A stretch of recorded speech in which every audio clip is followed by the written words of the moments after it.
Hello friends, welcome to exam for life. पहले इसका नाम VPNIS एकेडमी था। अब हमने इसका नाम जो कर दिया है वो एग्जाम फॉर लाइफ कर दिया है। तो आप लोग समझ सकते हैं इसका नाम हमने एग्जाम फॉर लाइफ कर दिया है।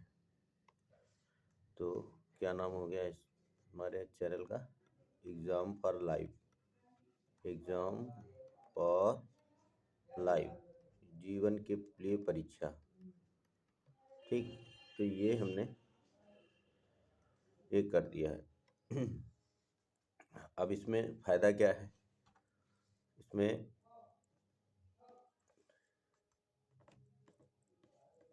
इसमें हम दो कंडीशनों में चैनल चला सकते हैं। एक तो आपके वनडे एग्ज़ाम के लिए, दूसरा सिविल सर्विस के लिए। यानी अगर आप UPSC देना चाहते हैं तो उसके लिए भी है, PCS देना चाहते हैं तो उसके लिए भी है, RO ARO उसके लिए भी है। तो यानी कुल मिलाकर देखा जाए तो सारा कोर्स आपको करवाया जाएगा। अलग अलग टीचर होंगे। एक ये प्लेटफॉर्म है, एजुकेशनल प्लेटफॉर्म है, इसके माध्यम से आपको बताया जाएगा। ठीक, तो हमने दो क्लास पढ़ ली हैं पहले, यूरोपियों का आगमन फर्स्ट और यूरोपियों का आगमन सेकेंड। दो क्लास के बाद आज हम लोग इसमें क्वेश्चन करेंगे। न्यू क्वेश्चन है, PYQ भी करवाएंगे, मिक्स PYQ करवाएंगे। थोड़े और चैप्टर हो जाए तो फिर PYQ करवाते हैं। प्राचीन भारत भी पढ़ाना है, पॉलिटी भी पढ़ाना है, उसको लेकर से बात करेंगे। चलिए, तो अब अगला पेज शुरू करते हैं क्वेश्चन को लेकर।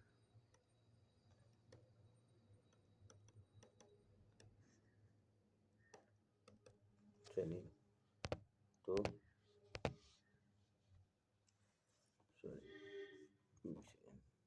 पहले इसको हटाते हैं, फिर ये है क्वेश्चन। देखिए, शुरुआत में क्वेश्चन थोड़ा सा बड़ा कर लेते हैं जिससे आपको दिखाई देगा।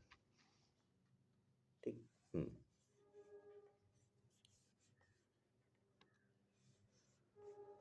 भारत में आने वाले प्रथम यूरोपीय कौन थे? तो हमने क्लास में डिस्कस भी किया है, इसको आप देखिएगा कि सबसे पहले कौन आए थे? पुर्तगाली आए थे। पुर्तगाली आए, फिर कौन आया? डच आए, फिर कौन आया? अंग्रेज आए, फिर कौन आया? फ्रांसीसी आए। तो इसके विषय में हम लोगों ने बात कर ली है। तो पहले आने वाले कौन थे? पुर्तगाली आए थे। लेकिन कंपनी का क्रम होता है तो चेंज हो जाता है। कंपनी का क्रम में सबसे पहले तो पुर्तगाली आए, लेकिन फिर कंपनी का जो क्रम है पहले पुर्तगालियों का है 1498 में, फिर अंग्रेजों का है 1600 में, और डच का कब है? 1602 में, 1664 में फ्रांसीसियों का है। तो ये हमेशा याद रखना है। ठीक, आप लोगों को समझ में आ रहा होगा। आगे देखते हैं। दूसरा क्वेश्चन क्या कह रहा है? दूसरा क्वेश्चन कह रहा है वास्को द गामा, यानी वास्को द गामा भारत कब पहुंचा? तो हमने इसके विषय में बताया है आप लोगों को कि वास्को डी गामा के विषय में अगर आप देखोगे तो भारत कब पहुंचा, तो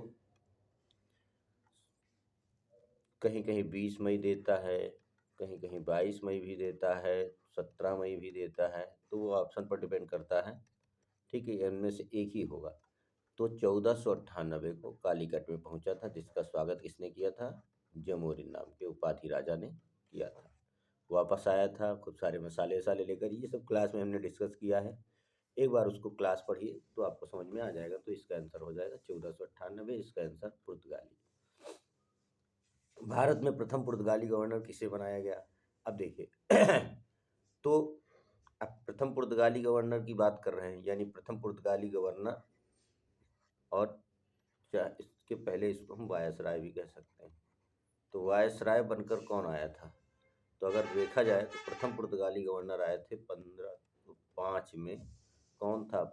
फ्रांसिस्को डी अल्मीडा। ठीक, 1505 से लेकर कब तक थे? 9 तक थे। 1505 से लेकर 9 तक थे। ठीक, क्लियर? तो ये हो गया आपका। अच्छा, अगला देखिए। सॉरी,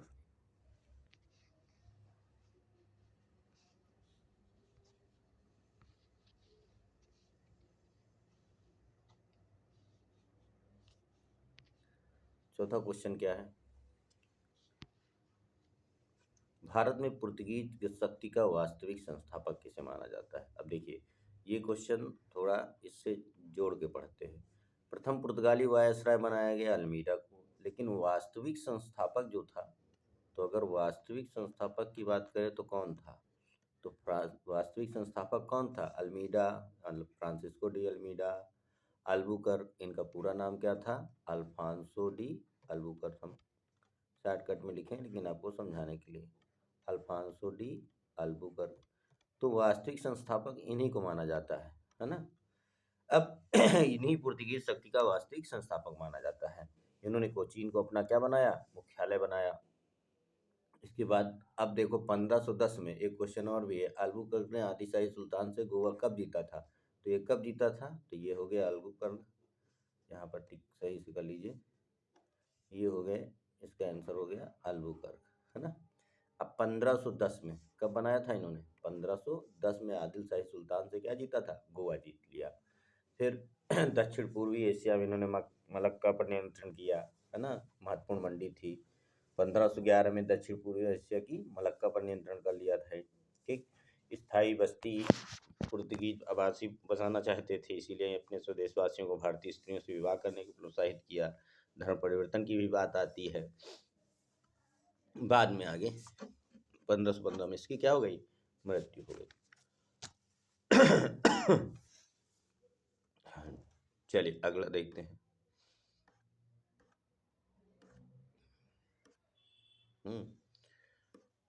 तो यहाँ तक आप लोगों ने पढ़ लिया है। अगला पॉइंट देखते हैं क्या है, 6 नंबर क्वेश्चन देखिए, बार आ जाता है। चलिए थोड़ा सा ऐसे कर लेते हैं। 6 नंबर क्वेश्चन कह रहा है, किस निम्न में से किस गवर्नर ने सरकारी कार्यालय कोचीन से गोवा स्थानांतरित किया। अब देखिए ये बहुत इंपॉर्टेंट क्वेश्चन है, मान लीजिए ये पूछ लेता है, तो अल्मीडा, अल्बुकर्क, इनमें से कोई नहीं, नीनो डी कुन्हा। तो नीनो डी कुन्हा, आंसर क्या है इसका, नीनो डी कुन्हा। ठीक है, कब से कब तक आया था ये, 1539 से लेकर सॉरी 1529 से लेकर 38 ईस्वी तक। ठीक, तो इनका जो कार्यकाल था वो कब से कब तक था, 1529 से लेकर 1538 तक। ठीक, तो 1529 से लेकर 1538 तक इनका कार्यकाल था। ठीक, इन्होंने काम क्या किए थे 1530 में, सबसे पहला अगर आप देखो तो 1530 में, कब, 1530 में सरकारी कार्यालय कोचीन से कहाँ स्थानांतरित किया, गोवा स्थानांतरित कर दिया। ठीक, इस प्रकार गोवा भारत में पुर्तगाली राज की औपचारिक राजधानी बन गया था। तो ये भी ध्यान रखना, ये औपचारिक राजधानी भी बन गया था। इसने कुन्हा ने मद्रास के निकट सेंटोम और बंगाल में हुगली पर पुर्तगाली बस्तियां स्थापित की थी। बेसिन पर 1500, ये सब क्लास में हमने पढ़ाया हुआ है। 1534 पर बेसिन पर अधिकार किया। तो एक बार फिर से बता देते हैं, ये सब पूछा जाता है। 1534 पर बेसिन पर अधिकार किया। ठीक, 1535 पर दीव पर अधिकार किया। ठीक, इस तरह से ध्यान में रखिएगा। फिलहाल आगे बढ़ते हैं। तो ये हो गया दूसरा क्वेश्चन, भारत में काली मिर्च कौन लाया था। अब देखिए काली मिर्च हमने लिखा है, लेकिन अगर आप हमने क्लास पढ़ाया है कि पुर्तगीज भारत में क्या कहलाए, जैसे आप देखिए अगर क्या लाए थे, तो काली मिर्च के अलावा देखेंगे तो आप पुर्तगीज क्या लाए थे, कौन लाया था, पुर्तगीज ही लाए थे। पुर्तगीज मतलब पुर्तगाली। तो पुर्तगाली कौन क्या क्या चीज़ लाए थे, आप देखोगे तो मध्य अमेरिका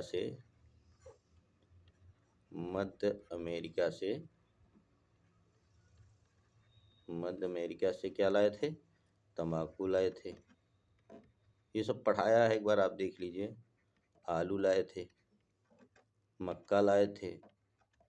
इसी प्रकार अन्य देशों से भी काफ़ी चीज़ लाए, जैसे शकरकंद, मूंगफली, लीची, काली मिर्च, है ना।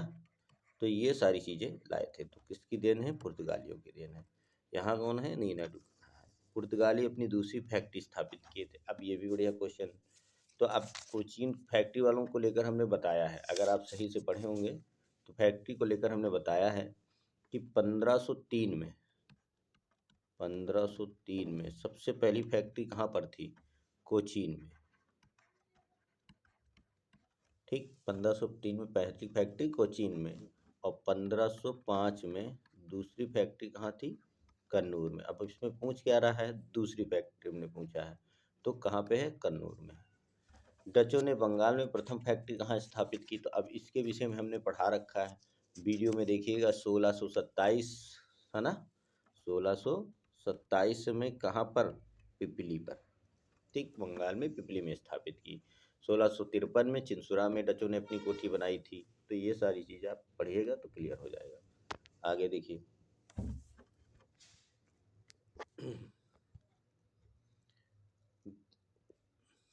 अगला प्रश्न क्या है? पुर्तगीज वास्तुशिल्प संस्थापक अल्बुसाहिर आदिल सुंदर, ये आपका हो गया है। हाँ, तो यहाँ तक हो गया है ना, कन्नूर तक। डटों ने पिपली तक हो गया। बेदरा का युद्ध कब हुआ था? अब बताइए। अब डायरेक्ट आपसे पूछा जा रहा है क्वेश्चन, तो भारत और किसके बीच हुआ था? डचों के बीच हुआ था। 1759 में हुआ था। तो कहाँ पर टिक करेंगे हम? 1759 में। और डच यहीं से पराजय हो गए थे, इनकी शक्ति भी क्या हो गई थी?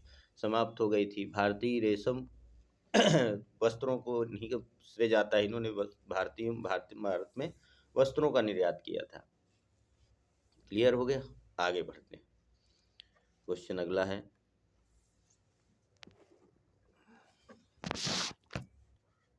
महारानी एलिजाबेथ की मृत्यु के बाद इंग्लैंड के सम्राट कौन बने? ये आ नहीं रहा है, अगली बार से अब आ जाएगा। थोड़ा छोटा हो गया लेकिन आ जाएगा।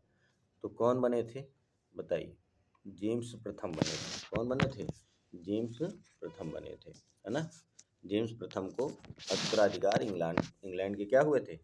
सम्राट हुए थे। इन्होंने ही 1609 में, तो ये भी याद रखना है, कब? 1609 में कंपनी ने जेम्स प्रथम से, किससे? जेम्स प्रथम से नवीन व्यापारिक चार्टर, तो जो छूटा है इसी के माध्यम से पढ़ा देते हैं, व्यापारिक चार्टर प्राप्त कर लिया था। व्यापारिक चार्टर प्राप्त कर लिया था।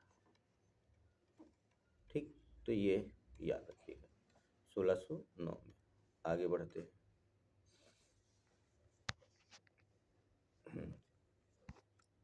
यहाँ तक हो गया है। ठीक, भारत पहला अंग्रेजी जहाज कब सूरत पहुंचा?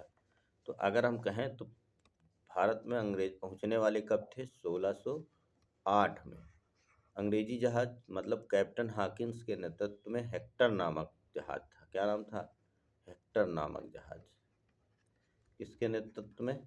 कैप्टन हॉकिंस के नेतृत्व में। कैप्टन हॉकिंस के नेतृत्व में, ये भी ध्यान रखना है। ठीक, 1608 ईस्वी में बंदरगाह, सूरत के बंदरगाह पर पहुंचा था। ठीक, क्लियर हो गया। किस भाषा में बात किया था?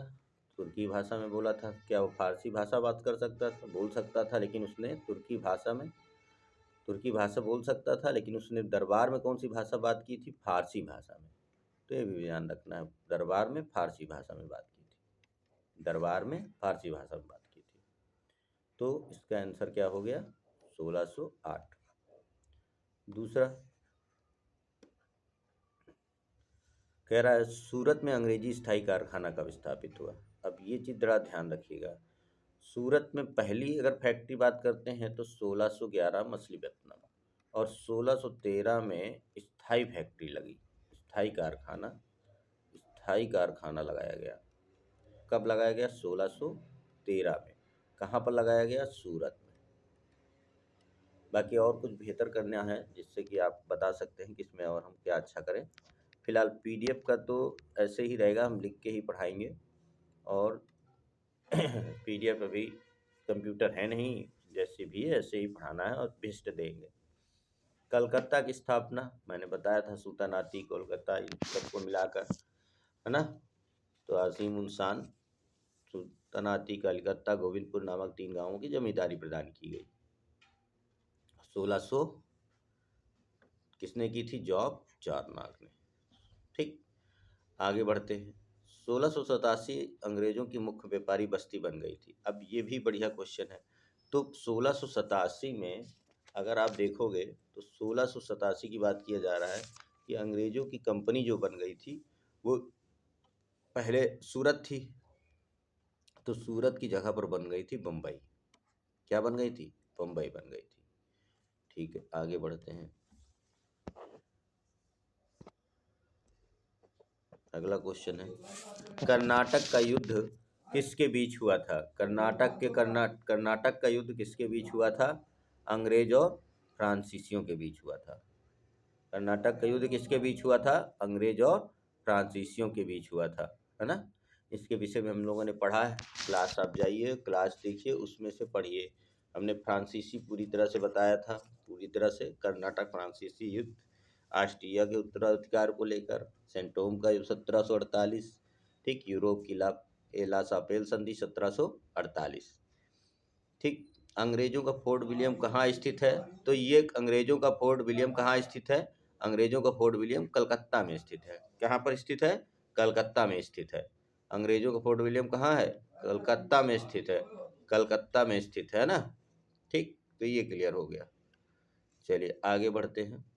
तो 3 क्वेश्चन और हैं, 3 क्वेश्चन को देखिए।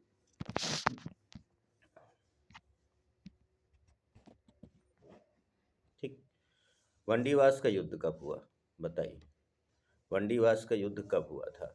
वंडीवास का युद्ध किस लिए हुआ था, क्यों हुआ था? अंग्रेजों और फ्रांसीसियों के बीच निर्णायक लड़ाई वंडीवास में लड़ी गई। आयरगेट के नेतृत्व में अंग्रेजी सेना, काउंट लाली के नेतृत्व में फ्रांसीसी सेना, सब इसको हमने पढ़ा रखा है। तो बताइए कब हुआ था? 24 जनवरी, 23 जनवरी 1760, 22 जनवरी 1759, 22 जनवरी 1760 को। यूरोप में एला सापेल की संधि कब हुई थी? अब ये देखिए, अब इसको भी आप पुराना फिर से क्वेश्चन आ गया। हमने बताया था एला सापेल की संधि 1748 में। पेरिस की संधि कब हुई थी? चलिए बताइए, 1764, 63, 65, 63 में। क्लियर? तो ये सारे हमने आंसर बता दिए हैं। जिसको भी डाउट होता है वो कमेंट करके पूछ सकता है। टेलीग्राम लिंक भी दिया जाएगा, टेलीग्राम में आप जुड़ सकते हैं। ठीक, तो ये आप इस पे कर सकते हैं। Thank you, welcome to exam for